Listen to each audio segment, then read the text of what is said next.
I have many fond memories of the comic books that I read as a kid. In fact, I created a testament to those memories, and I'm going to show you what that is.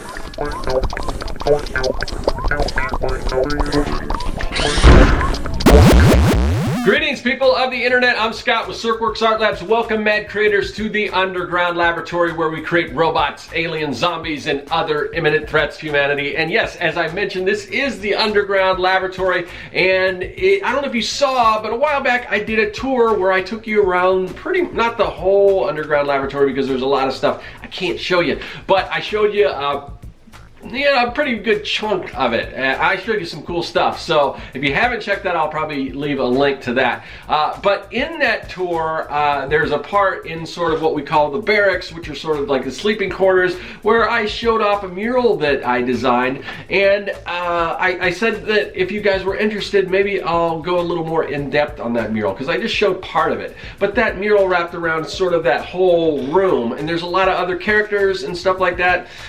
So I thought, and these were all characters that, you know, I grew up loving as a kid, the Marvel and the DC characters specifically. There were a lot of other characters that I was into as well, but this one I focus on the Marvel and DC characters.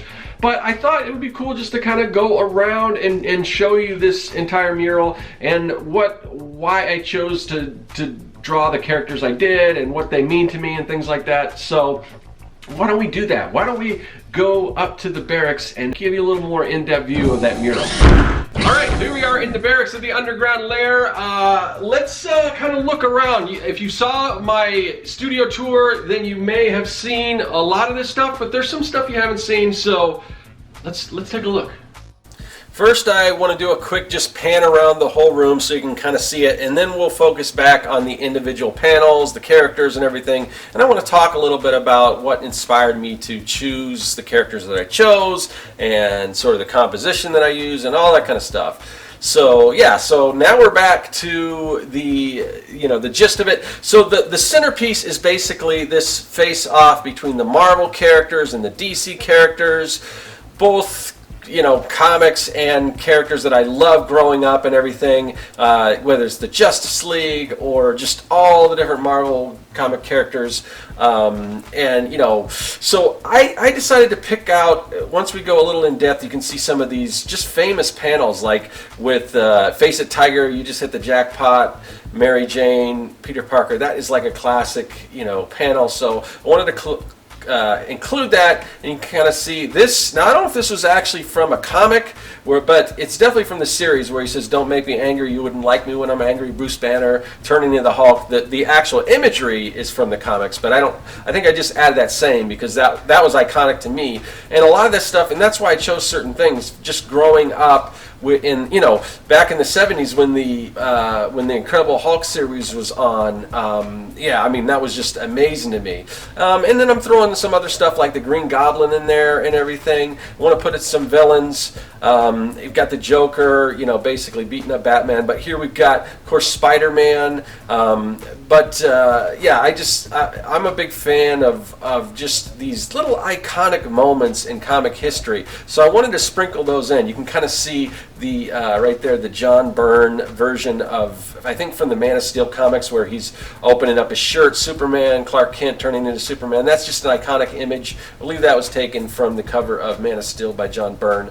But Superman, Superman the movie was a huge inspiration for me. When that movie came out, I still love that movie. I mean, it's just such a feel-good movie. It's just so great. You really can't believe a man could fly. That was the tagline, and that's what I felt when I was a kid.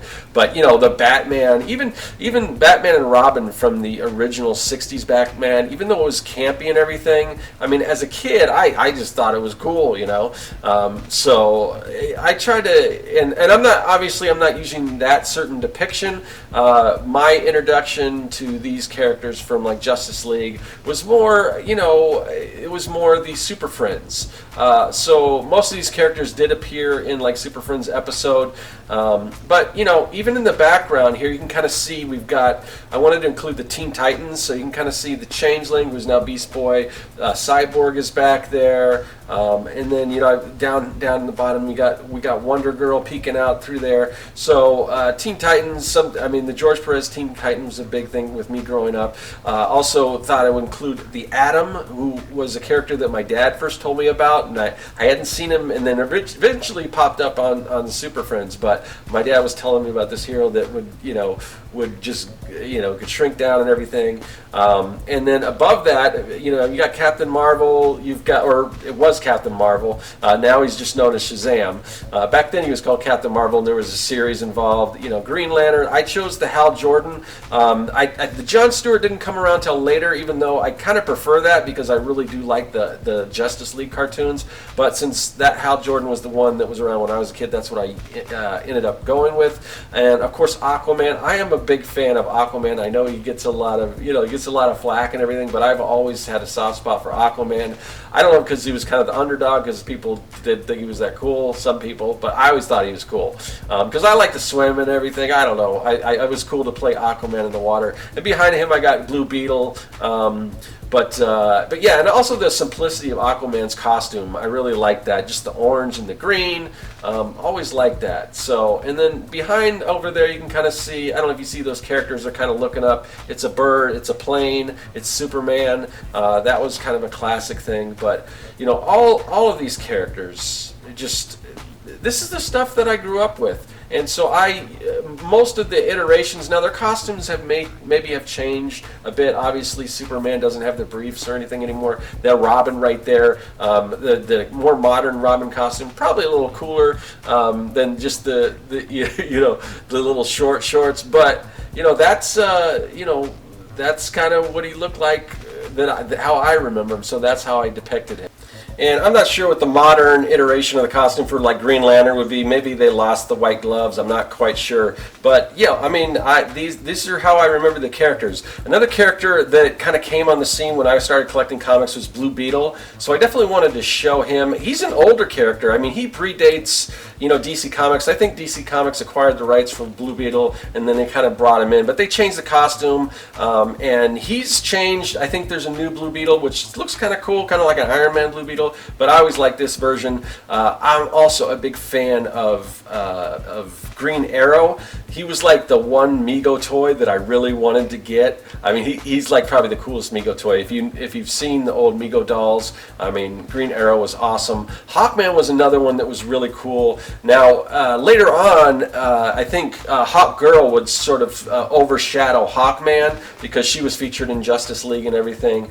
But back in the days, Hawkman was kind of the big thing. I think Hawk Girl may have made some appearances in like the older like Super Friends and everything. But I did want to throw some villains in, so I definitely wanted to include Lex Luthor, and this is him more in his sort of, I guess it's like a kryptonite suit. But that was almost from like the superpowers era, and some sections I didn't have much time to do much with. It was just a small little section, so you can just barely see the eye of Catwoman there. But I really kind of like that. And as small as an area that is, I think I was able to capture something there. We just kind of skipped over Martian Manhunter, another character. But here, Black Lightning, that's another character that he never really made much of an appearance. He was never in Super Friends. There was a character called, I think, Black Vulcan that they introduced that for whatever reason, he had the same powers as Black Lightning, but I always thought Black Lightning was way better, way cooler. I like the fact that, part of his disguise wasn't just his mask, but he had like a fake afro. Like when he was a normal school teacher and everything, he didn't have the afro, but the afro was like part of his costume. So, I mean, I thought that was kind of clever because it kind of throws people off as far as your secret identity, because everyone says, well, yeah, sure, I could kind of see through the mask, but I don't know, I thought that was kind of fun. But he was always, I thought, just a really cool character, and didn't really see a whole lot of action. Just had some miniseries and stuff like that, but now he's got his own series and everything, which is cool. Right there, we just kind of skipped over Dr. Fate, and I didn't have much room to do much, but I thought just a little bit of his helmet.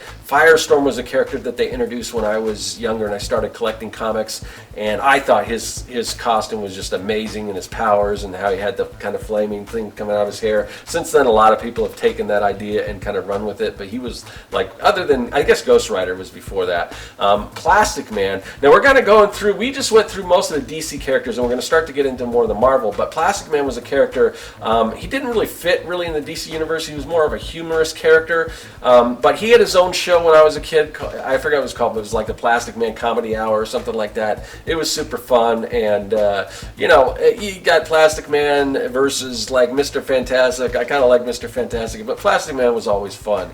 So, but yeah, those are sort of the DC kind of characters. You can kind of see, again, Martian Manhunter up there. And then now we're going to start getting into some of the Marvel characters. And like I mentioned before, well, I was going to go Ghost Rider, but I guess we'll talk about Black Panther. So Black Panther was another character that I just thought was so awesome. Again, the simplicity of his costume, just the black costume. Now this has been a little different. I do like the updated version with a little bit of the gold and everything like this. This one, he's kind of got a cape, but Black Panther was pretty much an awesome costume. I created a character which I pretty much ripped off Black Panther. He was called like, I think he was called like Manhunter, Creature of the Night, and I basically just stole the look of Black Panther. The only difference was mine had a tail, but yeah, that just goes to show how much I like this character. But the popularity that he has right now is just so awesome, and you know, Black Panther is one of the, you know, probably one of the best, in my opinion, movies in the Marvel Universe. Super cool. So it's great to see him kind of, you know, find just this massive audience right now, the audience that he really does deserve. So yeah, but even from early on, even before he was as big as he was now, he was one of my favorites. So I definitely wanted to include him in this drawing. Ghost Rider, like I said, when I was talking about Firestorm, I guess he kind of had the flaming head thing before Firestorm, but this was a character that I always thought kind of looked cool, but I didn't really know much about him other than he rode a motorcycle and he had a, you know, flaming head. But I thought just because he was kind of had the iconic look that I wanted to include him. Now here, Alpha Flight. Now I couldn't include the whole team because it's a pretty massive team, but I did want to include Guardian, Puck, and Snowbird. I probably should have put Sasquatch in there because he's kind of another mate. He's probably one of the most well-known members of Alpha Flight. Now Alpha Flight wasn't a huge team, but it was my introduction to comics. When I first started collecting comics, that's what hooked me in, because I bought Alpha Flight number 11, and it said like, and one shall surely die, and then when the next issue came out, they basically, spoiler alert, they killed Guardian, the guy in the center, like the main hero, and you know, he was gone. They killed him. That guy right there, yeah. And so the fact that they did that, I mean, it's just like, whoa. And back then, of course, I think he stayed dead for a while, but back then I didn't know that you kill somebody off in comics, they just bring them right back and everything. So that was like a major thing for me, and that just hooked me, and from that point on I was just so into comics. And I'm kind of hoping that Marvel will take Alpha Flight and do something in the cinematic universe now that kind of Disney has the rights to the mutants, because I think they fall under that mutant category. And some people may say, well, Alpha Flight, they're kind of like this third or fourth string team, no one really cares about Alpha Flight. But think about Guardians of the Galaxy. Who really cared that much about Guardians of the Galaxy, and what an awesome show, or what an awesome movie franchise that's made. I mean, they just did an amazing job, and I think they can really do something cool with Alpha Flight. And I hope they do, because so many of my favorite characters I've seen on screen, unfortunately, Alpha Flight isn't one of them, and they were like one of my all-time. I mean, that's what started it all for me, was Alpha Flight. I mean, I'm not Canadian or anything. I just love that team. I didn't even know that Guardian's costume was the Canadian flag.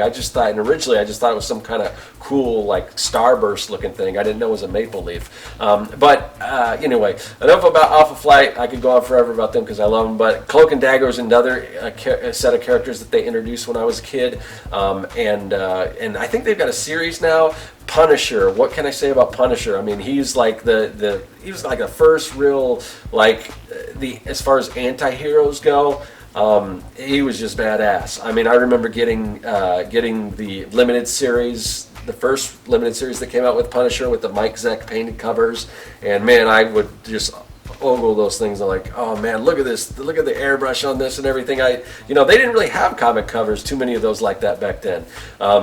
But then we're going to move on to Silver Surfer. Now, Silver Surfer was a character that I always thought really looked cool, and I liked the whole cosmic vibe.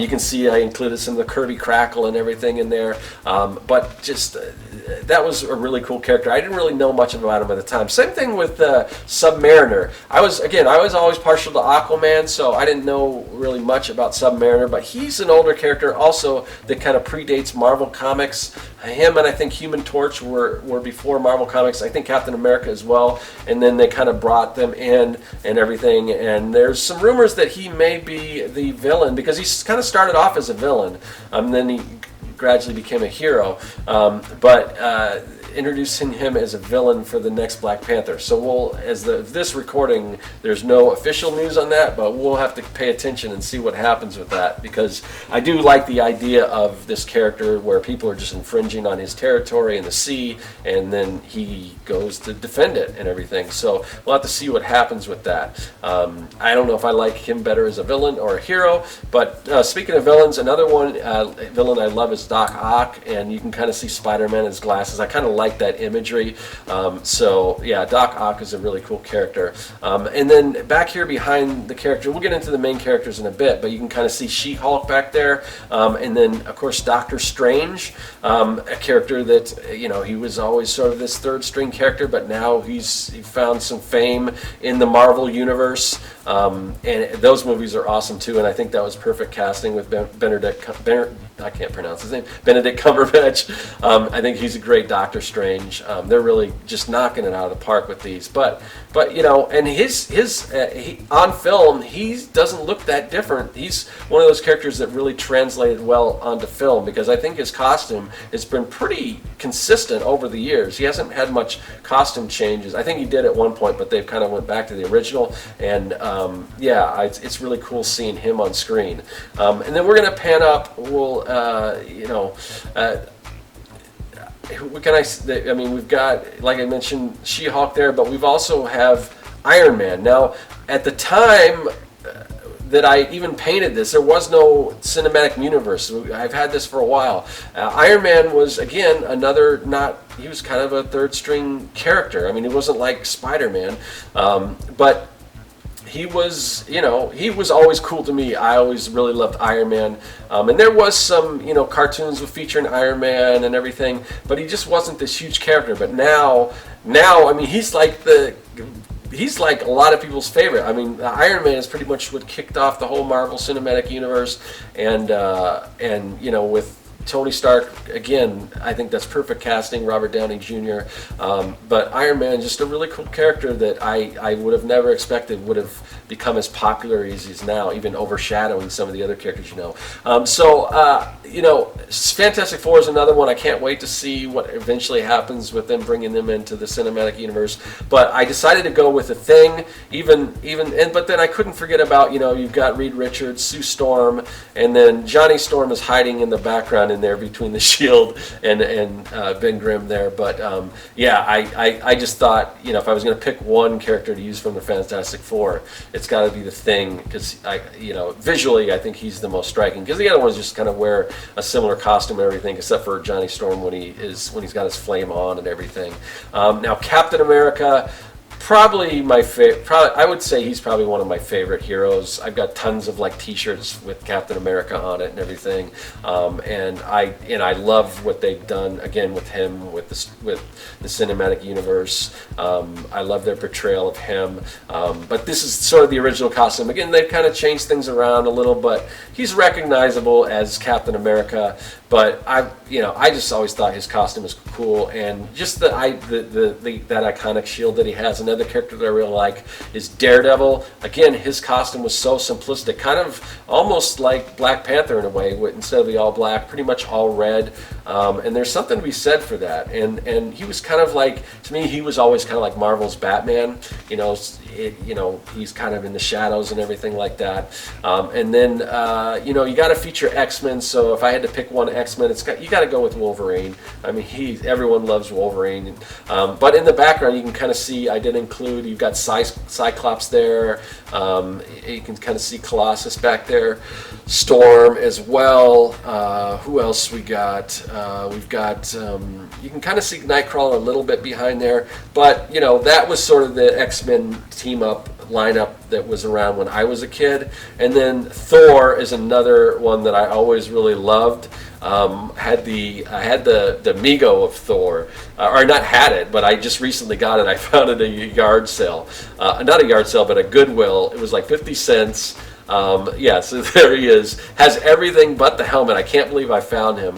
But yeah, and I always wanted that particular Mego when I was a kid, but I didn't have. I had a lot of them, but I didn't have that one. I had a friend that had it, and my friend, she was a girl, and she would always insist that Thor was a girl. I'm like, no, Thor's a guy, but no, she's got long hair and all this. And I remember just going back and forth with this neighbor friend of mine whether Thor was a guy or a girl. But anyway, I digress.